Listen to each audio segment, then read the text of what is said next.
de outubro já começou e, com ele, as tradições das festas alemãs. Já é tempo de Oktoberfest. E elas acontecem não só na Alemanha, como em outras cidades europeias, aqui no sul do Brasil, por exemplo, e agora também aqui em São Paulo. Mas eu tenho certeza de que você adora apreciar uma boa cerveja com a família, com os amigos, não só em outubro, claro, mas em qualquer época do ano. Por isso, nós abrimos o nosso encontro falando sobre essa paixão pela cerveja, que além de saborosa, tem muitos subtipos. Ela caiu no gosto das bonitinhas, que além de apreciadoras, são também estudiosas do assunto. Então nós vamos receber essa expert no assunto, mestre cervejeira e sommelier de cerveja, que é a Kátia Zanata. Olha que coisa mais linda. Obrigado, amor. Eu que agradeço Por ter vindo, mas que coisa boa. E olha, vamos começar a nossa pauta falando que o processo de fabricação da cerveja foi descoberto por acaso há 10.000 anos atrás. Isso é verdade, né? Isso é verdade. Conte. E eu não poderia deixar de mencionar que foi descoberto pelas mulheres. Né? Essa parte eu nunca deixo de contar. Ai, coisa boa! Os homens eram os responsáveis pela plantação, pela colheita e a caça, né? E as mulheres, depois de colhidos os grãos e estocados em jarros, elas é que trabalhavam e faziam os alimentos a partir desses grãos. E acidentalmente, supõe-se que um jarro de cereais, na antiga Suméria, né, região sul da Mesopotâmia, foi exposto à água. E passou alguns dias de molho, vamos dizer assim, e aos poucos o cereal foi se desfazendo e fermentando espontaneamente. E a mulher, aquela santa mulher, né, quando descobriu, ao invés de jogar fora, decidiu provar e percebeu que aquilo era algo muito saboroso e nutritivo e entregou aquela função de transformação de um cereal água em uma bebida que trazia sensações agradáveis, né? Alguns ficavam mais falantes, outros mais felizes, a uma deusa. E daí surgiu inclusive a deusa da cerveja, que é Ninkasi. Então, por isso uma mulher, porque foi tudo conduzido pela mulher. Você vê, a primeira civilização da história do nosso planeta foi a Suméria, né? E os caras já tomavam cerveja na boa. Olha que coisa maravilhosa. Inclusive, a cerveja é considerada catalisadora da civilização, né? Por justamente transformar o cereal, que comido cru, in natura não entrega tanto biodisponibilidade de nutrientes, e a cerveja transformou isso. Então, era uma forma de conservação dos grãos e de alimento. Você sabe que em alguns países do mundo, a cerveja e o vinho não são considerados bebidas alcoólicas, são consideradas alimento. Perfeito. Bom, nós vamos começar com as cervejas artesanais de trigo. Vamos começar com a de trigo? Vamos começar com a de trigo. Então lá. Então vamos ver para cá. Que são as Weissbier. As Weizenbiers, isso. Elas são bem clássicas, né, no sul da Alemanha. Tem muito tipo de Weissbier, não? Então, de Weizenbier a gente tem as versões escuras, claras, filtradas e as box. Essas que eu gosto. Né? Então tem várias aqui. E aí esse copo, a gente tem que tomar um pouquinho de cuidado, né, nele para servir. E eu acho que eu fui pega de surpresa aqui, porque as cervejas não estão tão geladas, mas não sabe? importa. E aí ela espuma mais. Eu sei. Então eu vou ter que tomar mais cuidado aqui para servir, porque senão eu não vou conseguir servir a garrafa inteira no mesmo copo. Que esse é um dos segredinhos, né, da Weiss. Então tô tendo que servir mais devagarinho. Tá, mas eu quero que você mostre no final como se faz. Vamos lá, vamos chegar no final daqui a pouquinho. Eu gosto muito de Weizenbier.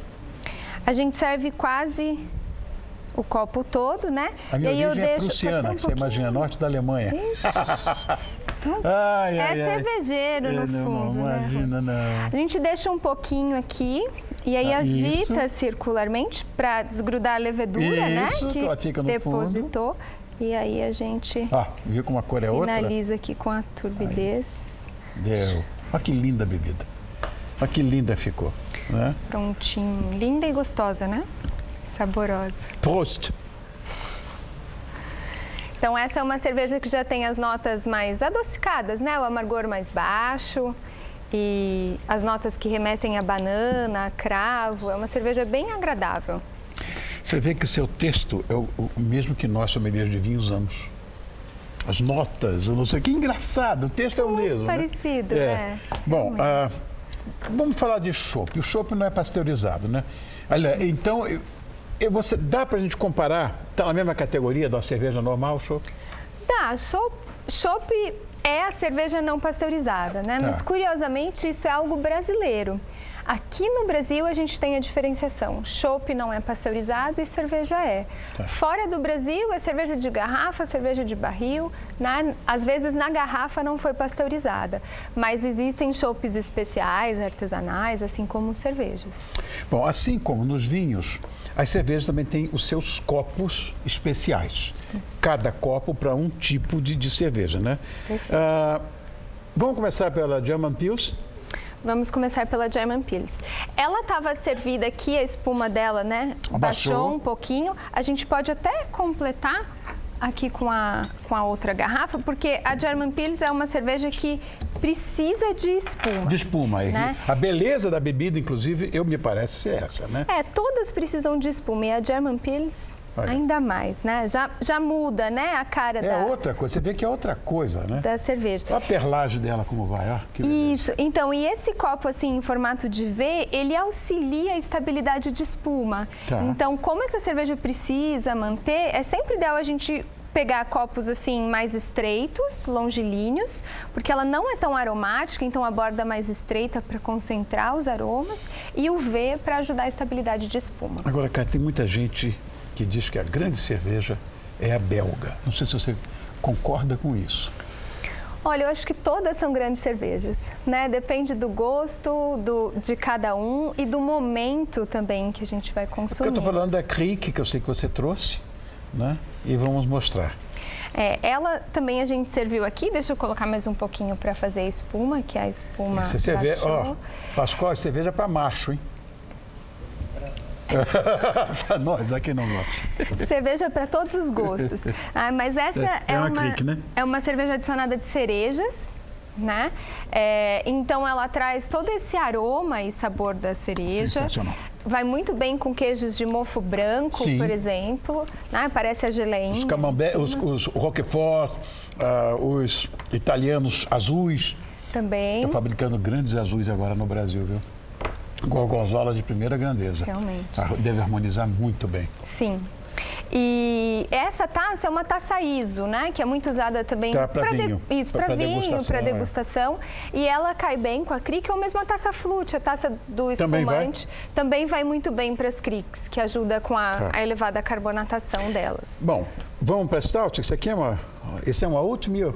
Isso, essa é uma Oatmeal Stout, ou seja, ela leva aveia também, né? E essa taça é uma taça que tem sido usada para degustação de cerveja, chamada de Tecu. Eu não conhecia essa taça. Ela é de origem italiana, foi desenvolvida por italianos, então tem esses traços bem desenhados, né? E aqui a espuma também baixou um pouquinho, mas se a gente agitar... Já veio. Já veio. E também funciona muito como uma taça degustação. É uma taça coringa, que a gente pode degustar qualquer estilo de cerveja. E dá para ver o aroma tudo? Dá para ver o aroma. E a Stout tem sempre aquelas notas de café, cacau, mais café. chocolate, a torrefação bem marcante. O amargor da tosta, essa aqui, né? Essa é brava. Nós estávamos conversando antes, né? As mulheres grávidas antigamente tinham que tomar Stout para dar bom leite. As crianças ficavam bêbadas. É um grande mito. Porque a cerveja passa por leite, não? E não acontecia nada com a criança para ter mais leite. Tinha um leite com cerveja, né? Bom, agora tem uma curiosa, que é a Double India Pale. Isso. A Pale Ale, né? É uma ale, né? É uma ale, isso. E esse estilo India Pale Ale tá bem famoso hoje em dia, bem conhecido. O pessoal chama de IPA, né? São as IPAs. E essa é uma Double IPA. IPA porque é India Pale Ale. Exatamente, muito bem. E aqui é uma Double, então é uma versão mais potente, mais alcoólica. E esse copo, deixa eu abrir aqui, ele é bem interessante, foi um copo também que foi desenvolvido... Também não conhecia, Kátia. Ele é chamado de IPA Glass, né? Justamente é específico para esse estilo de cerveja. E ele tem toda essa ondulação aqui. Pra quê? que ajuda, essa parte ajuda na padronização para visualização da cor. E ele auxilia toda vez que a gente bebe, né, que vem e volta para a boca, vai gerando um pouquinho mais de turbulência e isso ajuda na liberação de carbonatação. Então ajuda na formação de espuma, na liberação de aromas e na sensação de boca. Essa é uma cerveja brava, essa aqui, essa sim, Pascoal, é para nós. Essa daqui, ela é bem intensa, o amargor elevado, bravíssima, né? Então, vamos colocá-la aqui, ó. O copo fica bem Fala bonito. a diferença da Lager para a Ale. Ó, a Lager também, a Lager, a Pilsen. Então, essas cervejas todas, as diferenças. Lagers e Ales são famílias de cervejas. Né? Ai, desculpa, Rony, devia ter te perdão. Vou ficar bêbado aqui, bonitinho. Igual a criança que mamou na mãe que tomou. As lagers são cervejas de baixa fermentação, né? Então é um tipo de levedura que define esse grupo de cervejas e dentre as lagers existem vários estilos. A cerveja é ótima. Espetacular. E as ales são as cervejas de alta fermentação, como essa, produzidas pelas leveduras de alta fermentação. E essas cervejas, a levedura em si produz muito mais compostos aromáticos durante a fermentação. Então, as ales costumam ser mais frutadas, mais condimentadas, enquanto que as lagers são cervejas que apresentam aromas mais das próprias matérias-primas, né, de maltes e lúpulos, e não tanto da fermentação. Que, aliás, todos os ingredientes estão aqui. Isso, aqui tem dois, né? Na verdade, são 3 tipos de malte. É um malte de cevada claro, tipo Pilsen, malte de trigo claro, e aqui é um malte torrado, também de cevada. E este é o lúpulo. O lúpulo que já está aí prensadinho, em canudinhos e tal. Isso, já está peletizado. Falta água, né? Aqui, e a levedura em si, que são os 4 principais ingredientes. Então, você está pensando que cerveja é coisa de homem? Dá uma olhada na sua mulher.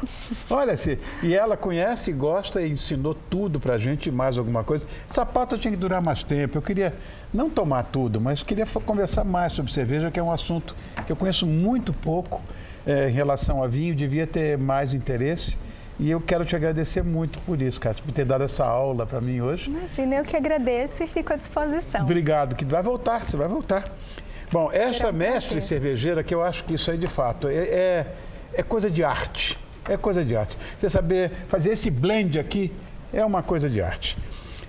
Cátia Zanata, muito obrigado por ter vindo. E volte mais vezes. Eu estou aqui meio que encantado. Que coisa boa, que cerveja. Obrigado, querida. Obrigada a você. Obrigado. Até mais.